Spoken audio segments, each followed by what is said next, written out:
Today on Quest, depth psychologist, transformational coach, and yoga philosophy teacher, Dr. Leanne Whitney.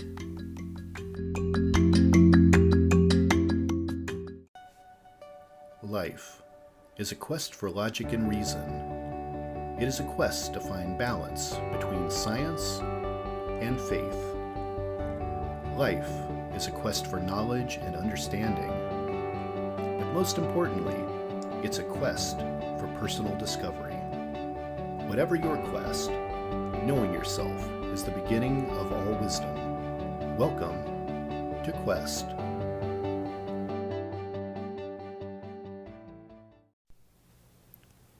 Hi everyone, I'm your host, Todd Fischer, and this is Season 2 of Quest. For those of you that might be new listeners, let me tell you a little about me.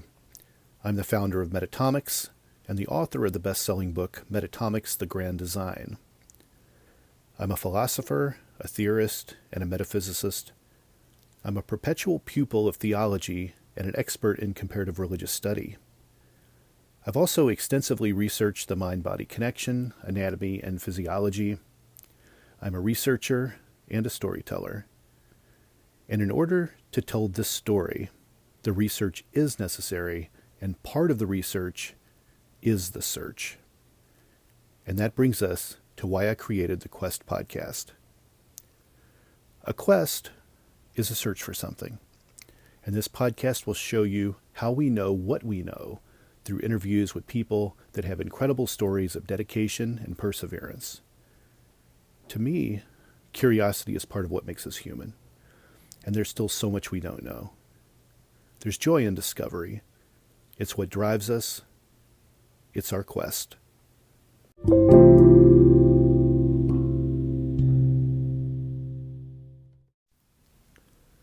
Today my guest is Dr. Leanne Whitney. She has spent over 25 years researching the mind-body connection, and over the last 15 plus years, their interrelation with pure consciousness. Trained in depth psychology, yoga, and craniosacral therapy, I think you'll enjoy today's interview. Hi, Leanne. Welcome to Quest. Hi, Todd. Nice to be here. Thank you for inviting me. I'm looking forward to the interview today. I've wanted to get you on for a little while, and we were able to make it work on Thanksgiving weekend. So here we are. We're doing this. So you're in LA, is that right? Yes, that's right. I'm west coast of the U.S. Yeah, where are you? I'm in New York.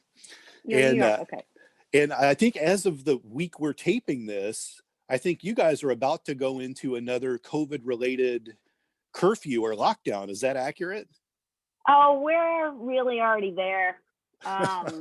Yeah, we've been encouraged for sure to be in our homes by 10 at night with bars closing. So we'll see if it closes even further at this point. But yeah, the numbers are definitely climbing.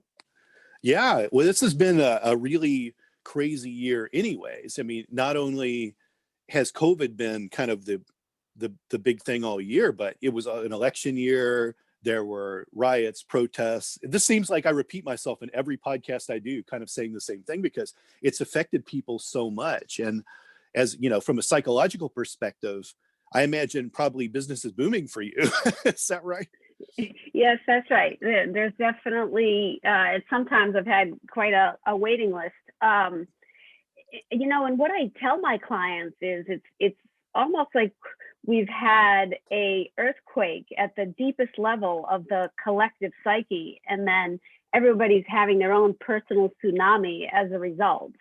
So, we've been shaken, at the deepest levels. First of all, illness, fear of death. That's going to rattle even the most, long-term yogi or meditator.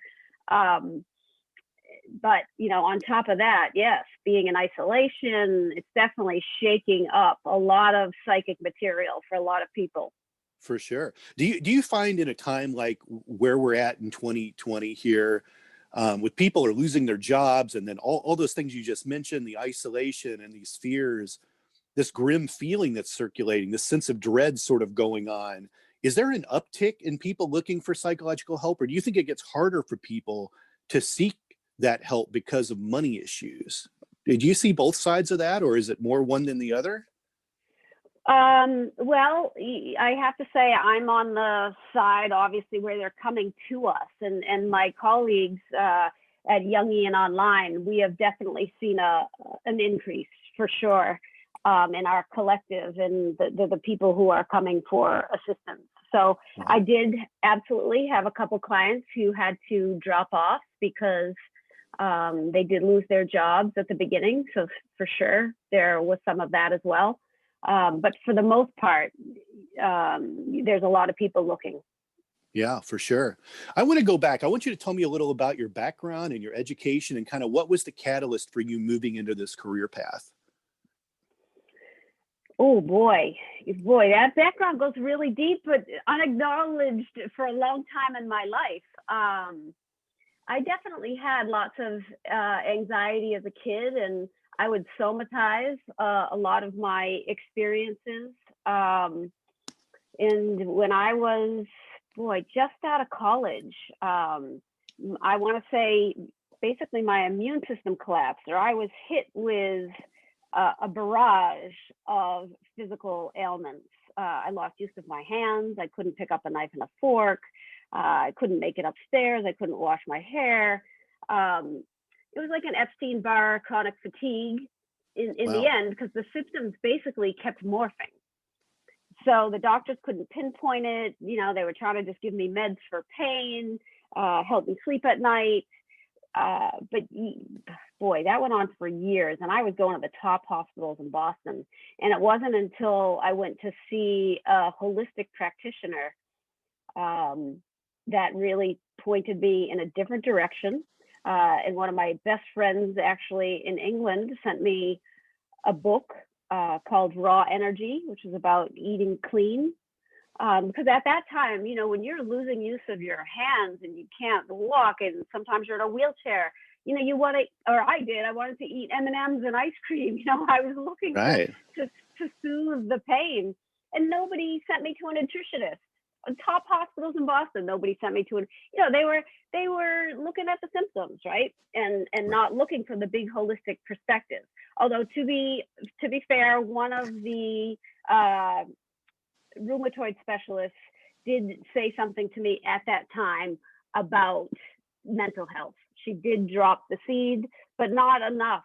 Or at that time, I guess I could say I wasn't, aware enough to really dive down that path. But coming out of it, on the other side of it, it was a spiritual crisis. It was a collapse of everything that I knew. The death. It was a real death situation. And I made it out of that, thankfully, to holistic practitioners, beginning yoga and meditation. And then when I was on the path of yoga and meditation for a couple years, and when I had really committed to an asana practice, I had what's known in the religious studies literature as a pure consciousness event. So I had this very intense moment. It was a flash of light that I could say appeared. And in that moment, everything went silent, and consciousness is all there is. It's just the knowledge that was embedded in that. And then that took me years and years and years to process. And that's what really started me on the path of the degree in depth psychology. That's what drew me to Jung, what kept me involved with yoga, and then ultimately led me into a degree. Wow, incredible. And when you were young, did you grow up spiritual or religious at all? Catholic. I went to Catholic elementary school and was going to church on Sundays. It was part of our school requirement. My parents would drop us off. My dad was Catholic. My mother was she? I think Unitarian, a form of Protestantism. But they didn't always attend with us, that's for sure. Perhaps on a Christmas, but they would drop us off on a Sunday and we would go because it was school requirement. But once I finished my elementary education, I told my parents no more. I mean, there was the opportunity to go to the Catholic high school, and I said, I can't do it. Yeah. This isn't sitting well with me. And thankfully they listened. And had the means to send me to a different high school. So. Right, right. So you got 2 master's degrees. Is that right? That's right. My first Yeah. degree actually it was in mathematics. I got a master's degree in statistics. I did a degree at the University of St. Andrews in Scotland, and then never actually did anything too much with that degree. Some accounting work and bookkeeping in the family business, but actually that was right in my early 20s, and that's right when that health situation that I described earlier happened. So Sure. from there, I actually went into acting and the creative arts as a means of healing my emotional body from that, I want to say, traumatic experience and in the experiences that had been building up from my past. Sure, sure. And today you practice in Los Angeles. What type right. of clients do you get? Do you have a well-rounded group of people that come to you? Type meaning what do they do for work, or what kind of healing arts are they looking for? I would say both, really. Yes, I do. I get a broad range. I actually work with a lot of psychologists, yoga teachers, activists, reverends. Let me see who else I have in there. Broadway actors, yeah, Hollywood creatives, accountants. So I do. I have a broad range actually of people who find me and are drawn to my work. And I have a very integrative approach because I have followed the path of depth psychology and studied that path, and followed the path of yoga and studied that path, for two decades in parallel. So I definitely have a very integrative approach. You do. And I want to get into that in just a second. How has your approach had to change because of COVID? You're probably doing everything on Zoom at this point. Is that right? Or you still take in person? Yes, I did. I don't see anyone in person at the moment. And I also actually work as a craniosacral practitioner because I really like having the hands-on aspect of my practice. And I think it's a really potent healing modality. Yeah. Yes. So for me personally, COVID has presented its own challenges. I miss seeing people in person. I miss the table work. 5-6 hours of client work a day, all online. Yeah, just is that, I'm curious. I haven't really asked a psychologist this. I've had several on this year, but I've always neglected to ask this question. So is this kind of a self-imposed choice that doctors are making, or is this something that the state or the county is wanting to be done? Is that why people are switching to Zoom services, or is it just a personal choice? Some people definitely, I know I have colleagues who are definitely seeing people in person. Now, 70% of my business was already online because I actually see clients on 5 different continents. I have a very wide client base. Sure. So a lot of my work was already online. And then some of the local people, actually, yes, 3 that I can think of off the top of my head of the local people were people who did lose jobs at the beginning. And then my other local clients chose to see me through Zoom. So sure, it just kind of worked that way. And I've kept it that way since. And in psychological and psychiatric services generally, those are considered an essential service, though, right? Yes. Okay. Yeah. As a professional, is there a difference in working with a patient in person versus virtually? Does it make a difference? Is there a different approach that you have to take?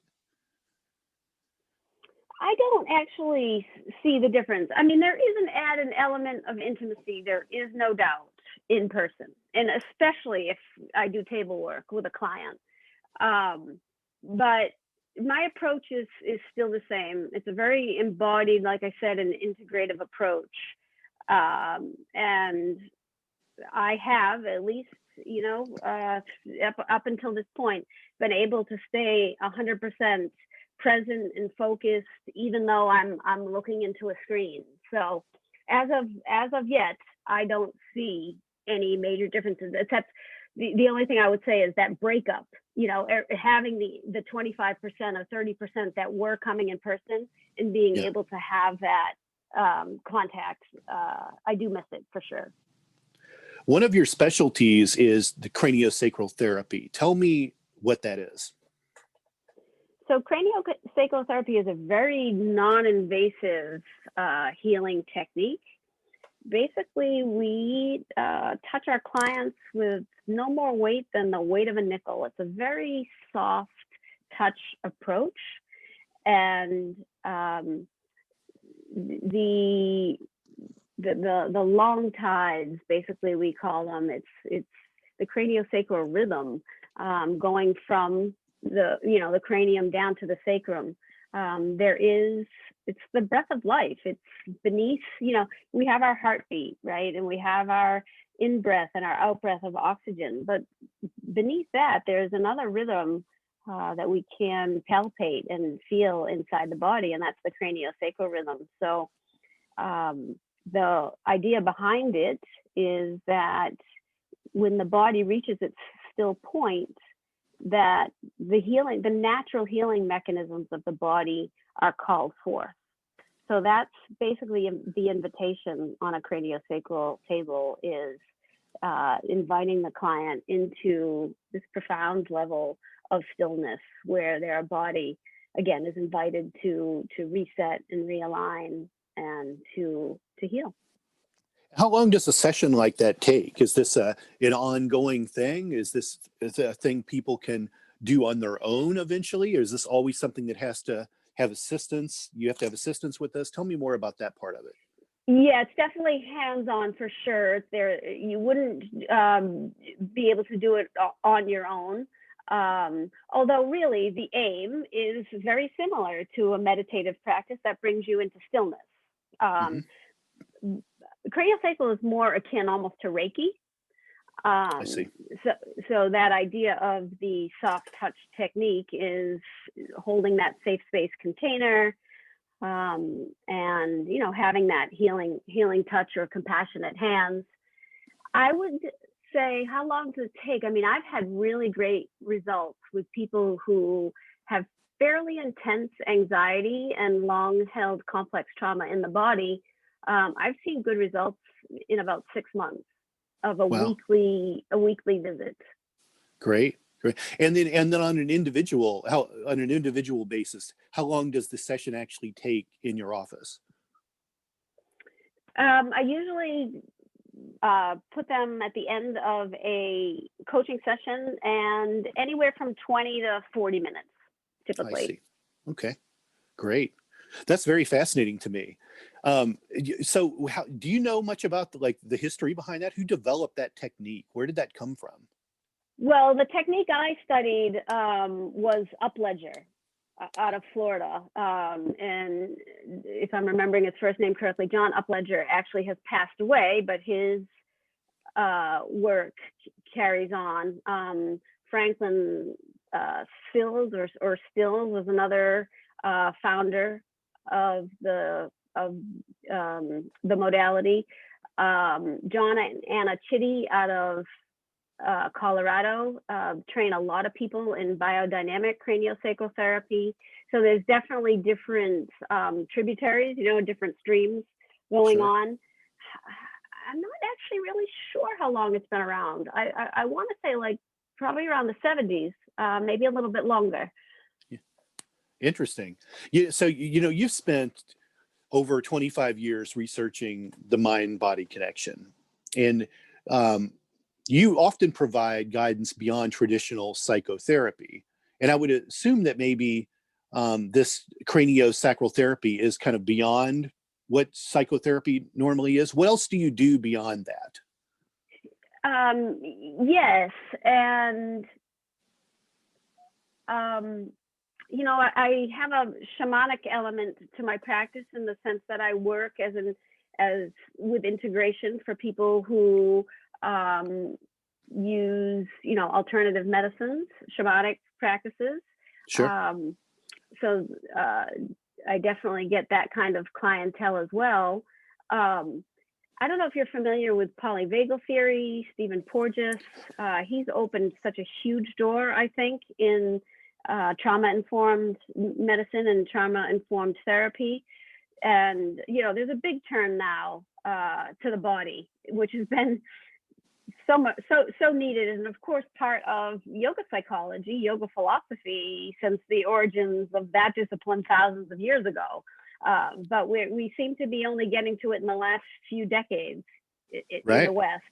I mean, depth psychology, Jung and Freud definitely both turned to the body. They knew that, in the psyche was hanging on to these sort of, I want to say, parasitic elements, these split off places that were, showing up as anxiety and, neurotic expressions in the body.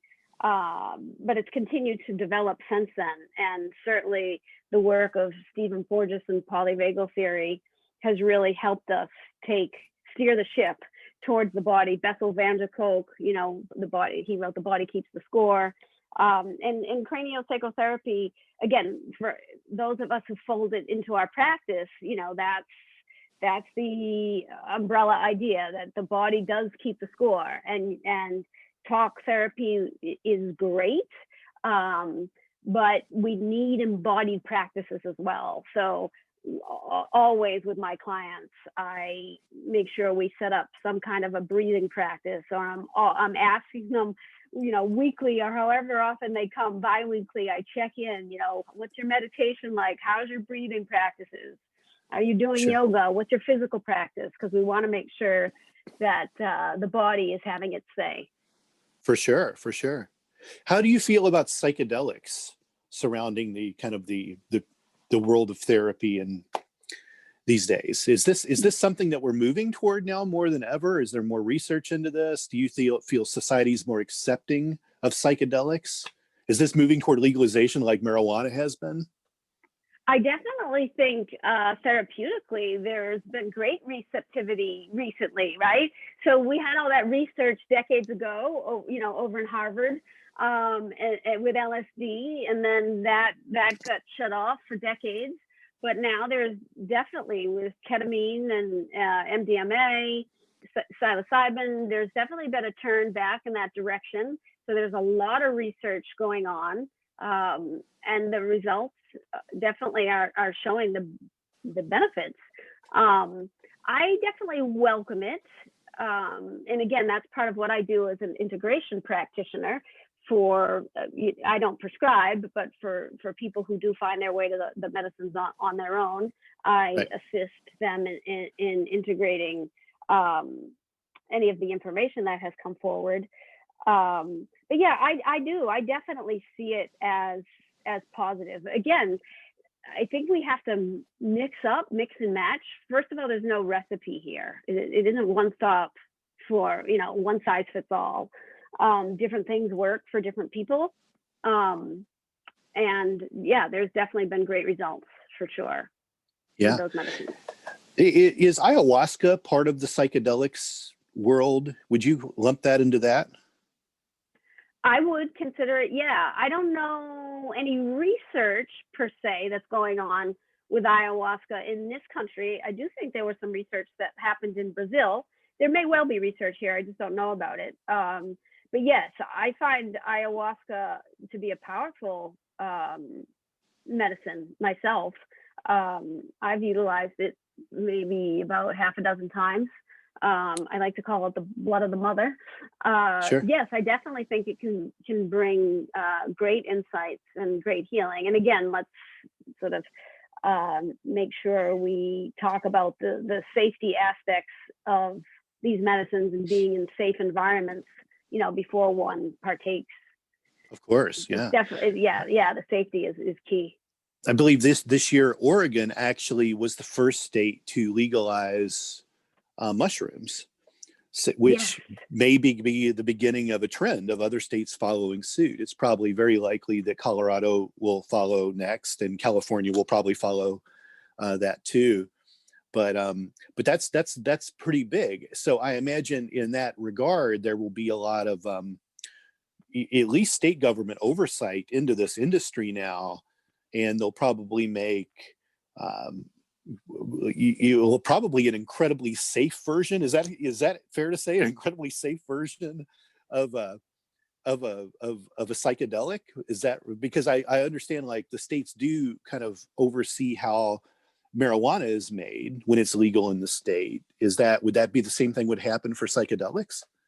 Yeah, you would imagine, for sure. And then, practitioners will have to have the right license in order to actually utilize, to medicate, right, or prescribe. Sure. Yeah. Sure. Yeah. It's very, very, very interesting. It's going to be very interesting to see where this goes in 20 years. And it's odd because marijuana is not even legal in every state yet. And now we're already moving toward like psychedelics becoming legal in states. So it's very interesting dynamic of what's going on and how people are adapting to it or understanding it.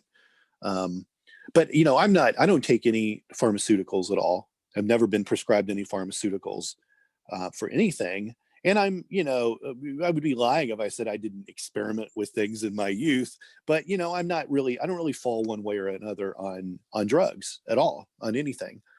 So it's interesting for me to think about how psychedelics will affect people and what that's going to open in their minds. And what I find fascinating about you is you really kind of have this really interesting open mind to all these other types of practices, where you have a lot of people that are psychologists that really have a very rigid stance on things in terms of it's talk therapy and it's this type of method and there's no spirituality in anything, and they completely remove God and religion from the equation, and they're really closed off in a way.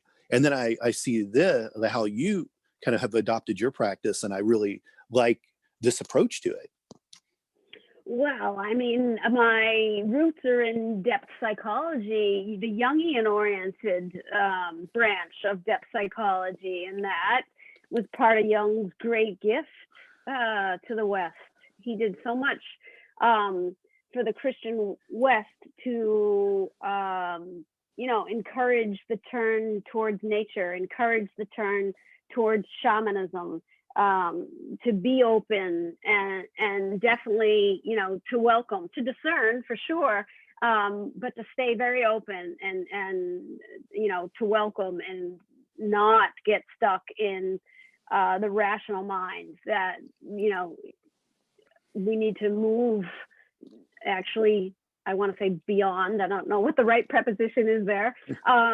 It can't just be about the rational mind. In other words, that's not going to bring us to the answer. Again, that the body has to fold in that spirituality, the numinous, the psychic, the astrological, the cosmic, the synchronicity, man. That's what Jung, that's the legacy that he left behind. And I'm very much of that tradition and very grateful and thankful to be of that tradition, and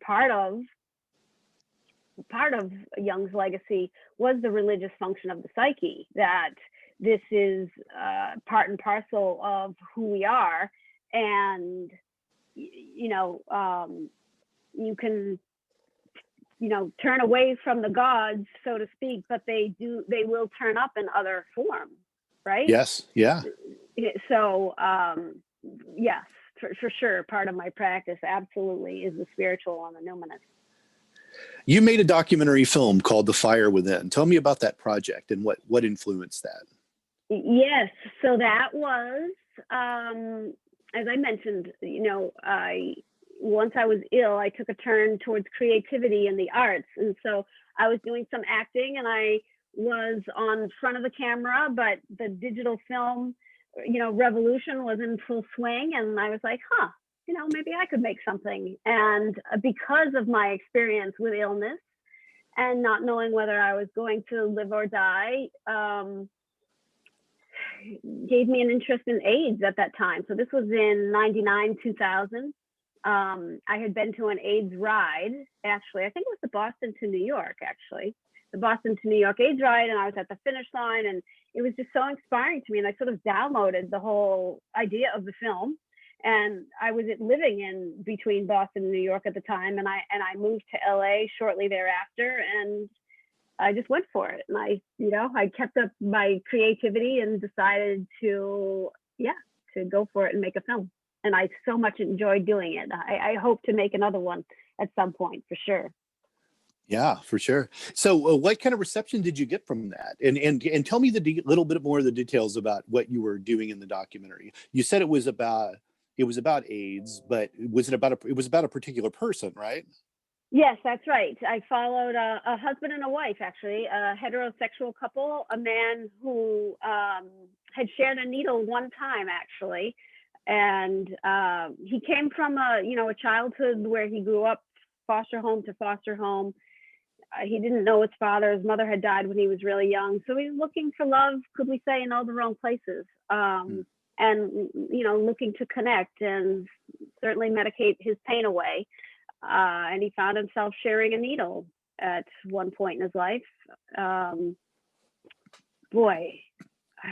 dates are beyond me now, but it would have been sort of in the early 80s, maybe 82, 83. And he shared a needle and he got HIV, and he's one of the oldest living. Actually, I've lost a little contact with him right now. I don't know where he is at the minute. I haven't spoken to him in a couple of years now.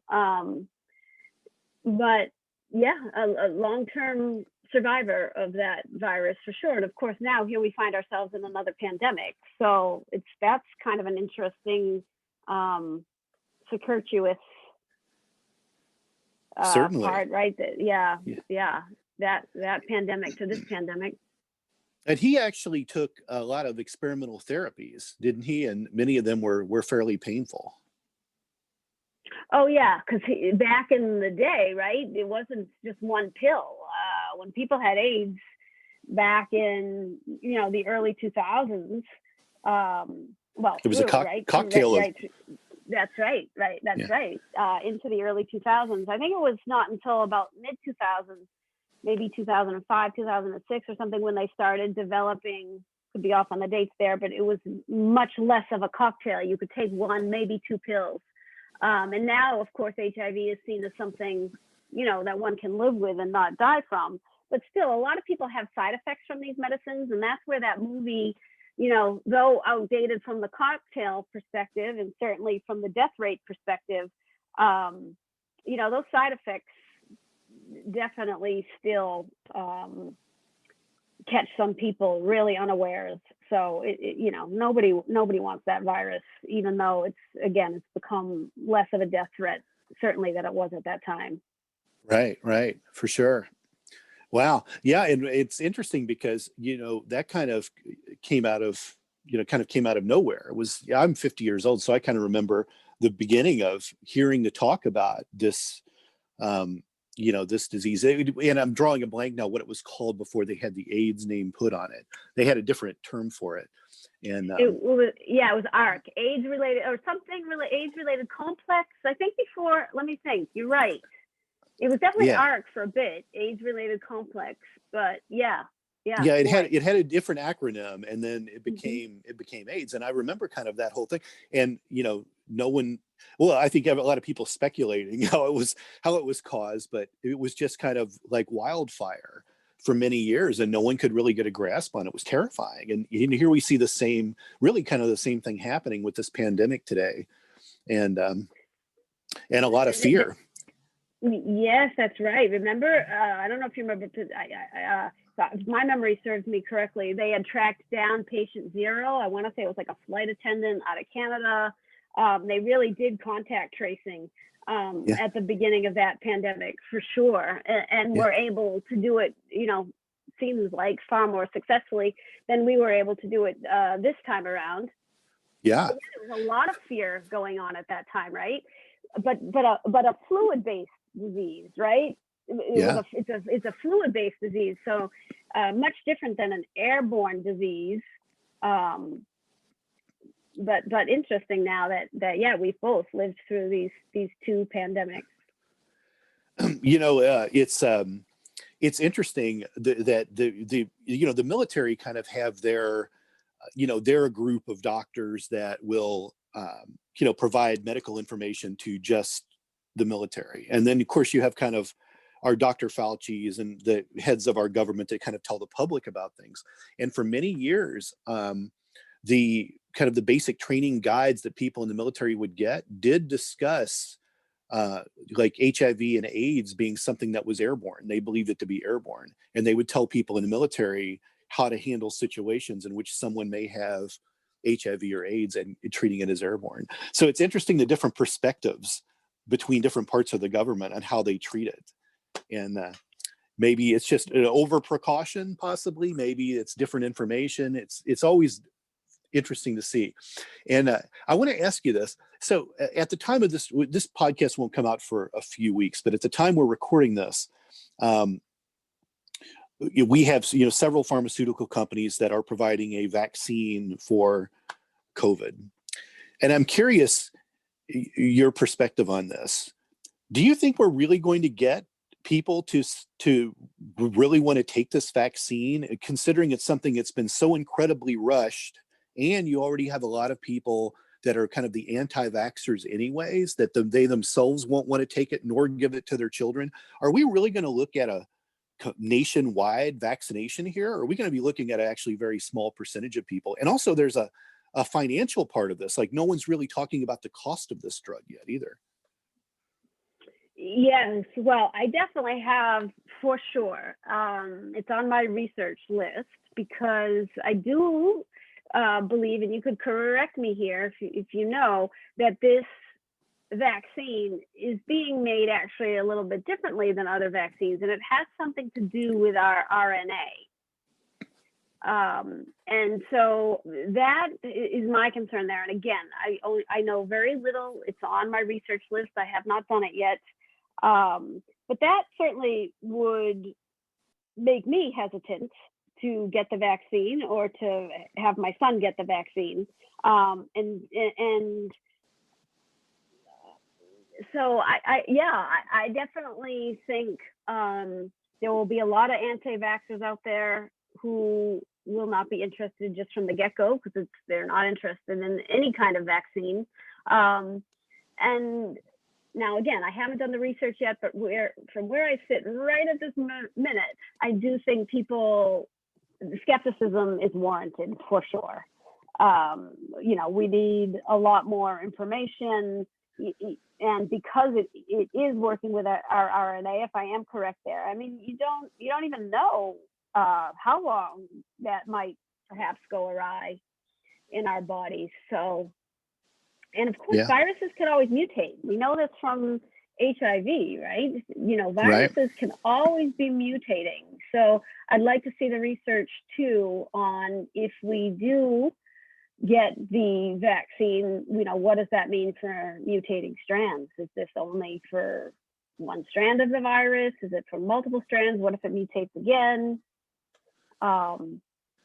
We have definitely had, right, polio, smallpox. There definitely have been vaccines out there that have been very successful against viruses. But, and again, I'm limited because I haven't done the full research yet. If it has something to do with our RNA, it's going to play out perhaps differently. We don't know yet. Yeah. And me as a consumer, really, I have no medical experience whatsoever to even justify saying anything about this. But just from the perspective of, I've only really known about COVID since February, and this vaccine is rushed out this quickly, is frightening to me. And it really makes me not want to get it. And I hear these rumors and these little rumblings out there about how, people, they're going to keep track of who has the vaccine and who's taken it. And it may affect your ability to fly in the future. It may affect your ability to go to concerts in the future on whether or not you've gotten the vaccine. And I feel like there's a lot of threatening situations that could be coming from this. And it worries me. I hear you. And I've heard those stories as well. It's so hard right now to know what's coming out as conspiracy theory and what's coming out as, real truth. Sure. it is real. We are flooded with misinformation and disinformation and alt facts. I think this is a real time for us to, and this is what I tried to do in my book, Consciousness in Jung and Patanjali. I tried to really focus in by looking at the work of Jung and by looking at the work of Patanjali back to back. I really wanted to shine a light on the differences within the academy of ontology and epistemology. Ontology being the reality of our being, right? Reality doesn't change. The real is the real. Ontology, epistemology is how do we know the world? Sure. What kind of ways do we know? And right now we have a very, very corrupt epistemology, and that I would say is because we don't have a ground of an ontology in order to anchor that epistemology in. So it's a really interesting time in which we live, as far as the academy goes, the kind of respect it deserves, the kind of skepticism it deserves. And, how is it that we know the world? How are we going to be able to move forward now? Especially as, technology just continues to mushroom and grow at an exponential rate, where, AI, artificial intelligence, right? Where, you have to become very discerning of whether you're looking at the human being or whether somebody has put some kind of robot in front of you, but that's indistinguishable from a real human being. I mean, there definitely is tech coming out in the very near future and it's already out there, really. We have to become very discerning, and we have to get a grip on how it is that we know what we know. For sure. And I think that's going to have to, my vision right now anyway, it has to do with this turn towards the body. The body keeps the score. True nature is true nature. You can split your mind off and fantasize, create all kinds of narratives. You can get that, the neocortex all fired up and, telling lots of stories. But in the end, we're the embodied mind, and we're sitting inside a body, and the body is keeping the score of all of this, whether it be, the cortisol levels going through the roof and, adrenal fatigue by the time we're 30, something that's going on in our gut, we're unable to digest food, or we're bloated, or colitis, something like that, that the body is keeping the score on all of this. And I think as the research keeps moving forward for the mind-body connection, and we put that back together, we're going to have a greater ground with which to stand against falsities. That once we come back into our bodies, and we're regulated, then we're going to have a much better approach to the truth than we have right now. Right? Yeah. Yeah. Right. Yeah. Those are beautiful words to kind of wrap the podcast up with. For sure. I mean, that's great. I can't say that any better. I want to know, so before we end, I want to know, what do you do for your own self-therapy and healing? Do you have a daily practice? Do you do yoga, meditation, prayer? Like what are you into day to day? I do. I usually have a gratitude practice first thing in the morning and some breath work. I meditate between my clients. I go, in nature. I have a dog, so she's actually part of my therapy. My daily, keeping myself aligned, for sure. And yes, I do yoga, but I also walking for me, also getting out, getting my body moving, because I tend to sit a lot with, 5 or 6 hours of client work a day. So, right. Making sure, absolutely, because I bring my whole self to my work.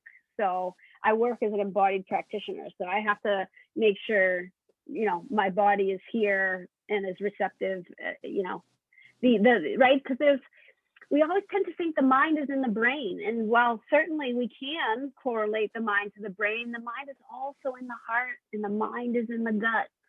And For so, sure.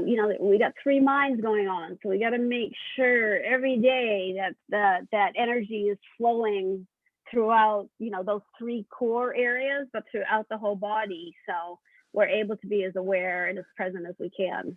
There is a lot of science in that now, actually, that chakras are basically mini brains, mini minds, and Right. it's something that's been known for a long time in other parts of the world. It's just really now science is catching up with to support that. How can people find you out there on the interwebs? Do you have a .com? Are you on social media? I do. I have a .com, LeanneWhitney.com, social media. Yes, I think that's how we connected, right? I'm on Instagram. It's Dr. LeanneWhitney.com. I'm also on Facebook, the same, Dr. Leanne Whitney at Facebook.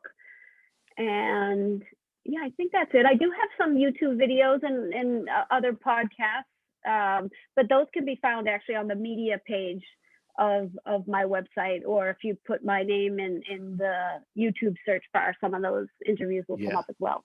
And there's some great interviews on that too. So definitely, if you're listening to this, go check out the media page of her website, because there's a lot of really cool interviews that you give.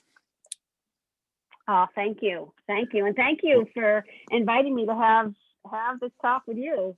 It's been a pleasure. Leanne, it was thank you so much for coming out today, and we'll talk soon. Okay. Sounds great. Take care. Bye-bye. You too.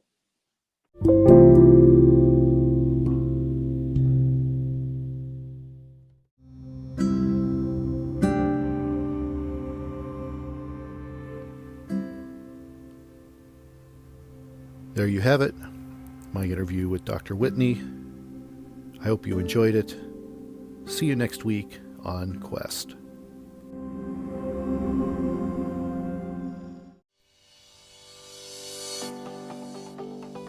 Thank you for listening to Quest. Please be sure to rate and review this podcast. This podcast is produced by Todd Fischer and distributed by Metacortex Publishing. This podcast is copyright. Any previously trademarked or copyright content is used by permission.